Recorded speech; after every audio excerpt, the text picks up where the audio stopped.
Apabila kita ada ilmu, berarti ilmu itu tersimpan pada akal. Karena itu, apabila seorang hanya berilmu tentang uluhiyah dan rububiyah Allah, maka orang tersebut kenal hakikat uluhiyah dan rububiyah Allah pada akal semata-mata. Hakikat keagungan dan kesembuhan Allah yang sebenar belum dapat dicapai. Sehinggalah orang tersebut dikurniakan Allah ma'rifah, atau dengan lain kata ilmunya ditingkatkan Allah ke tingkat ma'rifah. Kalau ilmu pada akal, kalau ma'rifah di dalam hati. Ilmu pada akal boleh disampaikan oleh manusia, boleh dicari, tetapi ma'rifah dalam hati hanya Allah saja yang menyampaikan, hanya Allah saja yang mengajarkan. Tidak ada makhluk yang boleh menyampaikan, meningkatkan ilmu seorang ke tingkat ma'rifah. Karena ma'rifah itu melibatkan ilmu yang maknawi, bukan ilmu biasa. Ilmu yang maknawi itulah ma'rifah. Hakikat ilmu yang sebenar itulah ma'rifah.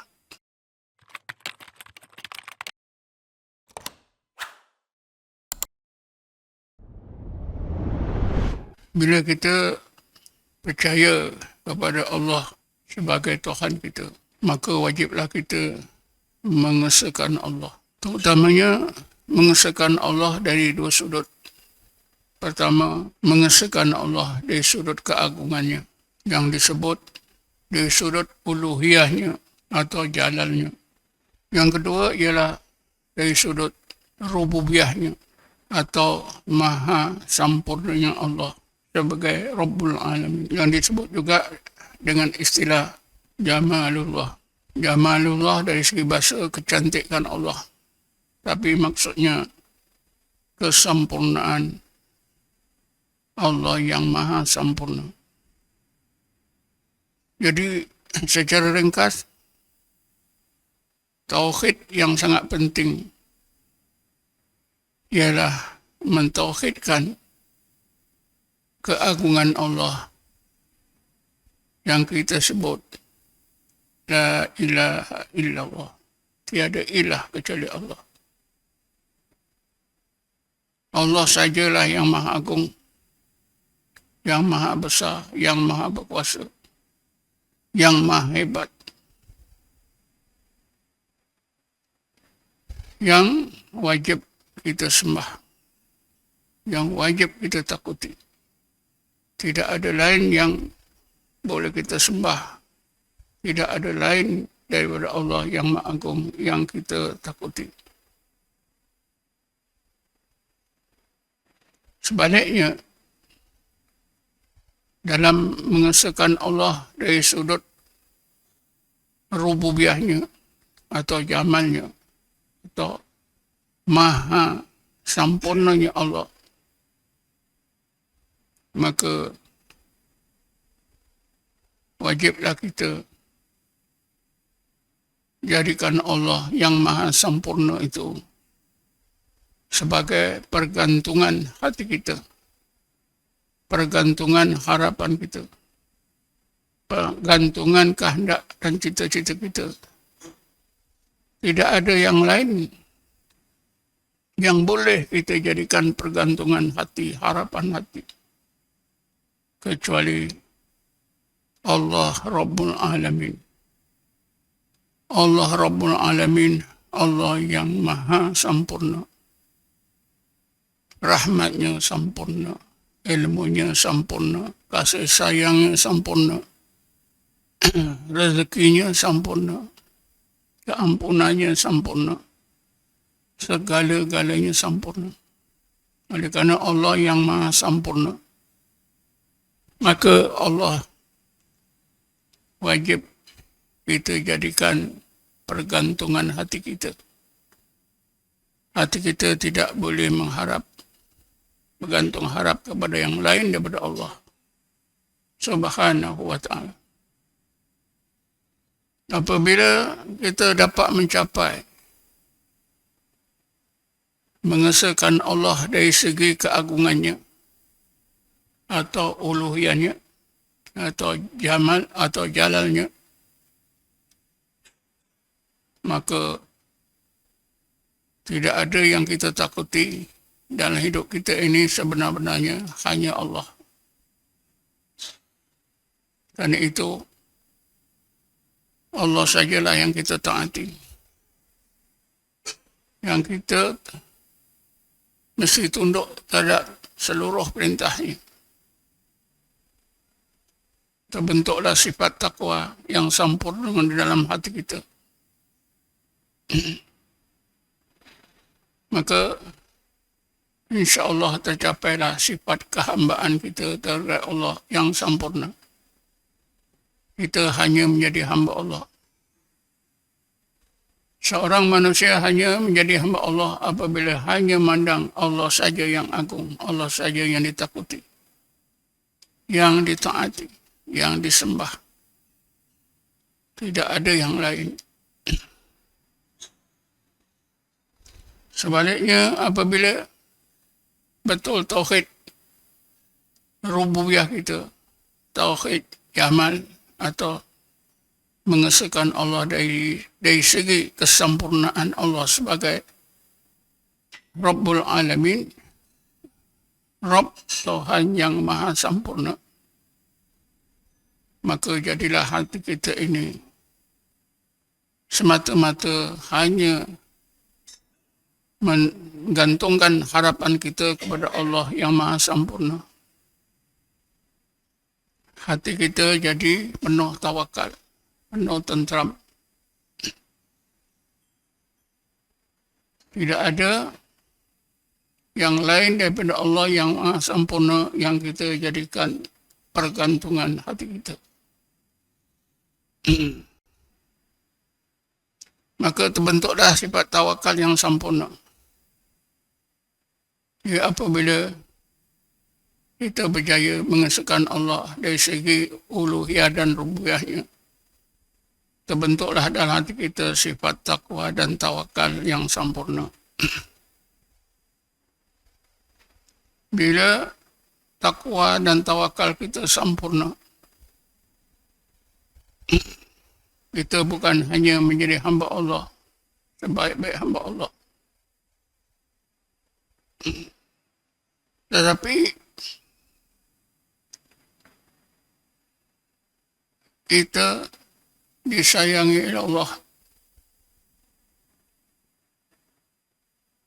dilimpahkan rahmatnya yang penuh oleh Allah Subhanahu wa Ta'ala. Masa kita hidup di dunia, apatah lagi di akhirat. Kita hidup bahagia. Tidak ada apa yang menakutkan. Tidak ada apa yang membimbangkan hati kita. Dan Allah sentiasa pelihara kita. Allah sentiasa beri kebaikan. Dan Allah sentiasa jauhkan segala apa saja malapetaka, apa saja kesusahan zahir dan batin, dunia dan akhirat.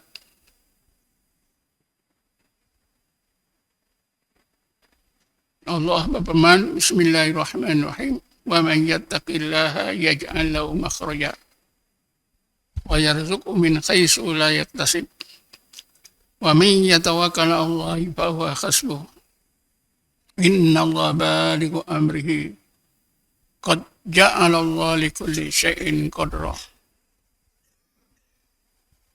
Dalam ayat ini Allah menyebutkan dua sifat orang mukmin, yaitu takwa dan tawakal.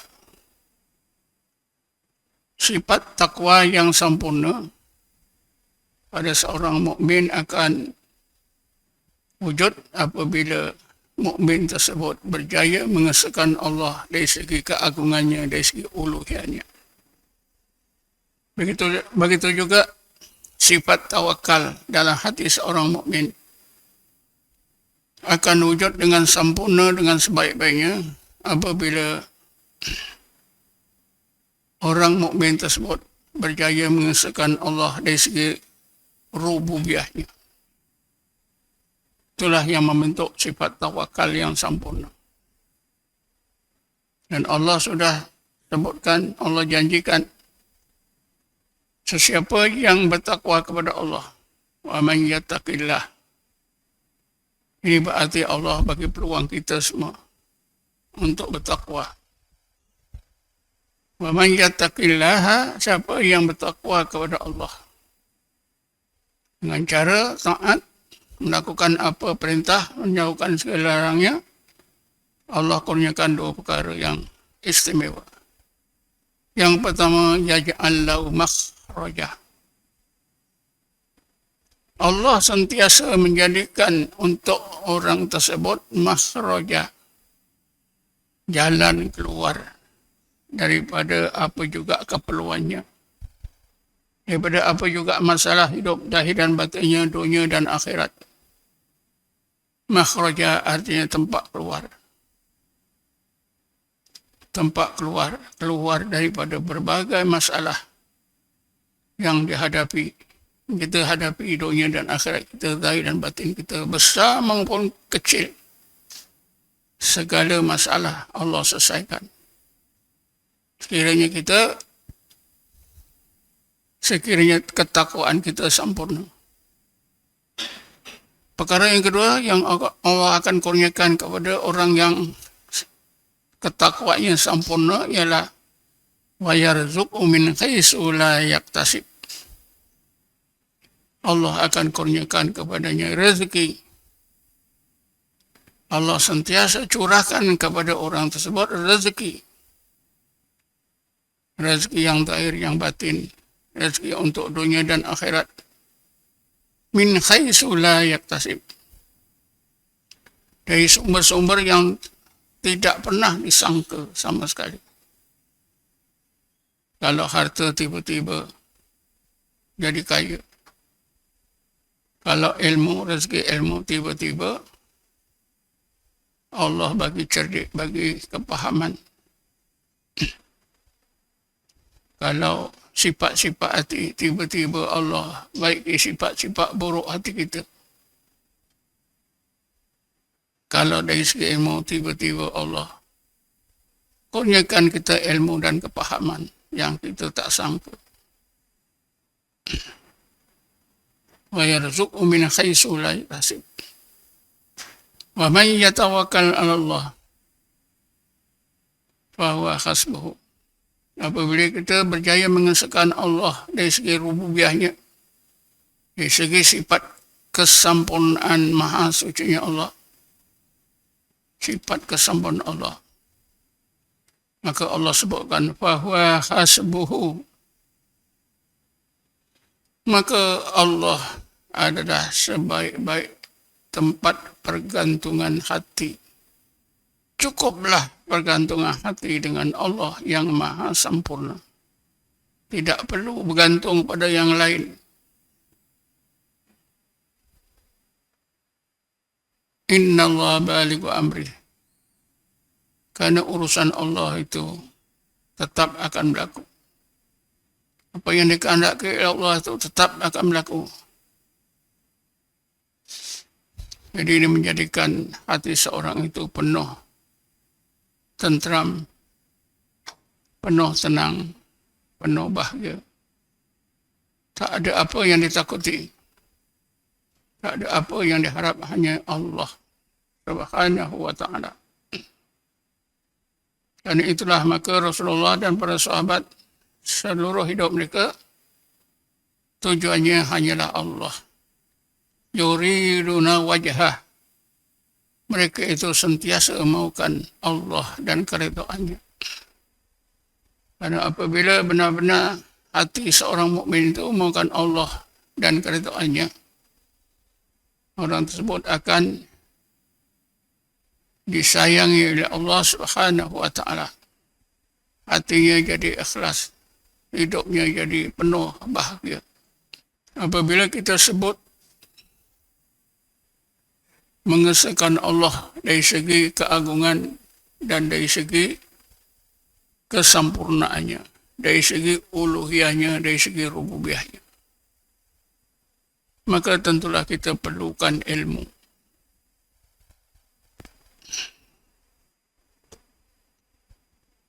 Karena dengan ilmu itulah kita akan dapat mengenal sejauh mana konsep uluhiyah Allah dan rububiyah Allah. Apakah hakikat keagungan dan kesempurnaan Allah?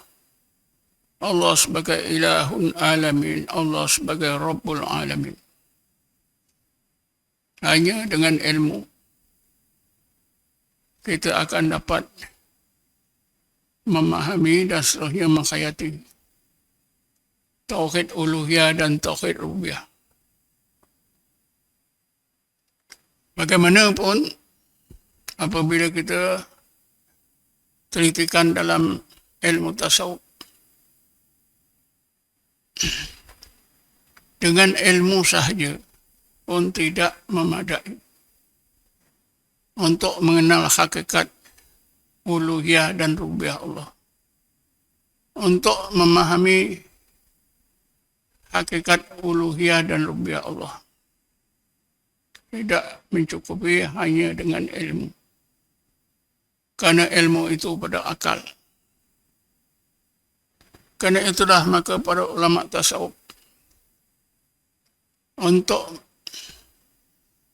menyampaikan kita kepahaman yang sebenar hakikat uluhiyah dan rububiyah Allah, maka kita perlu kepada peningkatan ilmu kita kepada ma'rifatullah. Apabila seseorang itu berjaya ditingkatkan ilmunya oleh Allah ke tingkat ma'rifah, maka orang tersebut bukan saja berilmu, tapi juga bermakrifah. Bukan saja seorang alim, tetapi juga seorang arif. Dengan makrifah, maka orang tersebut akan berjaya, sebenar-benar berjaya memahami, menghayati konsep uluhiyah Allah dan rububiyah Allah. Berjaya mengesahkan Allah dengan kejayaan yang sebaik-baiknya atau kejayaan yang terbaik. Tentang keagungan Allah dan kesempurnaan Allah.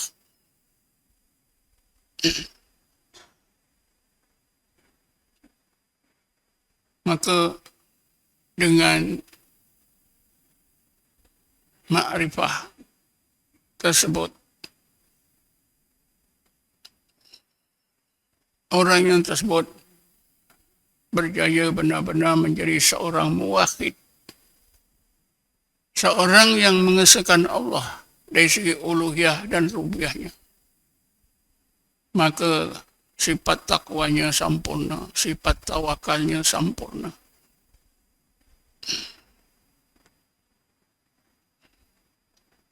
Dengan kata-kata lain, untuk mengetahui sifat uluhiyah dan rububiyah Allah,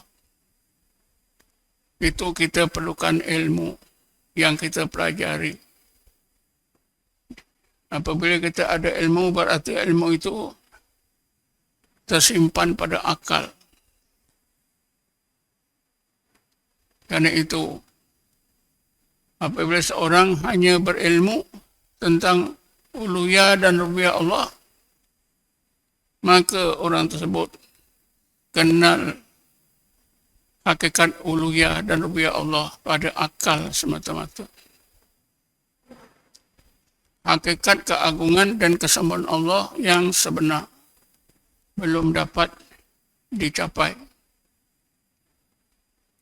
Sehinggalah orang tersebut dikurniakan Allah makrifah. Atau dengan lain kata, ilmunya ditingkatkan Allah ke tingkat makrifah.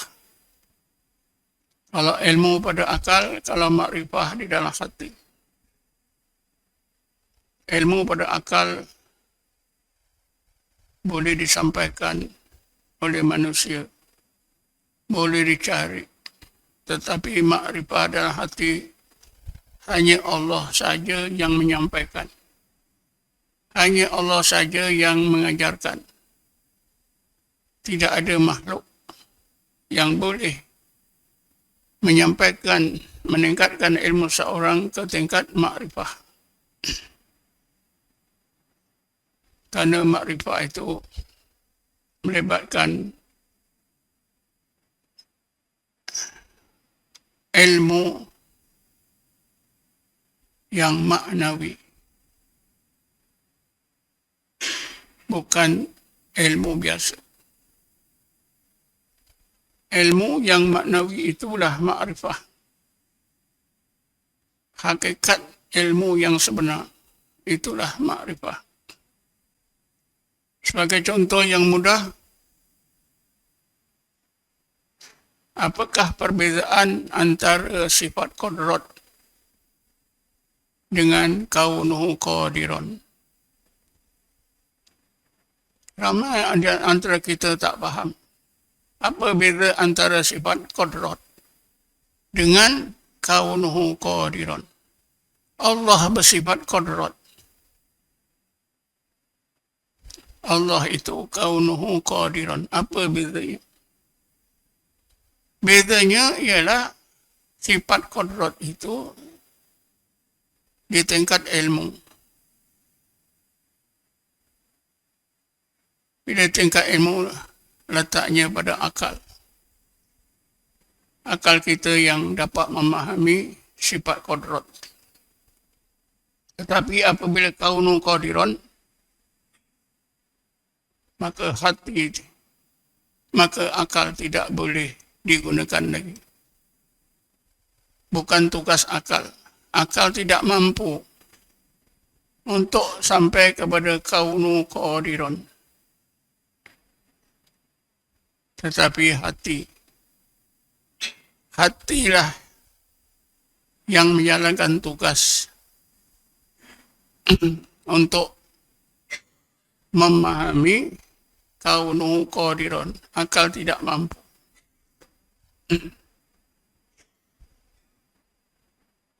Hatilah yang bertugas memahami kaunu qadiran dengan rahmat Allah.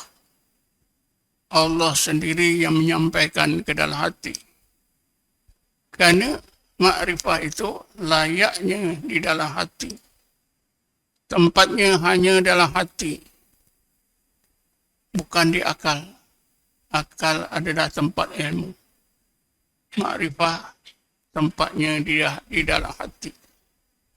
Kalau ilmu boleh diajar oleh seorang, disampaikan oleh manusia, oleh makhluk. Tetapi makrifah Allah sendiri sampaikan ke dalam hati. Iaitu apabila hati seorang itu bersih daripada segala kekotoran dan benar-benar ingat kepada Allah Subhanahu wa ta'ala. Disebut dalam Quran, Bismillahirrahmanirrahim, Alladzina amanu wa tatma'inu qulubuhum bi dzikrillah. Ala bi dzikrillah tatma'inul qulub. Mereka itulah orang-orang yang beriman, beramal soleh, hati mereka mutmainnah dengan zikrullah. Orang tersebutlah tuan-tuan yang Allah akan sampaikan makrifah ke dalam hatinya. Kerana sudah memenuhi 3 syarat: beriman, kedua beramal saleh, dan hati sudah mutmainnah dengan zikrullah.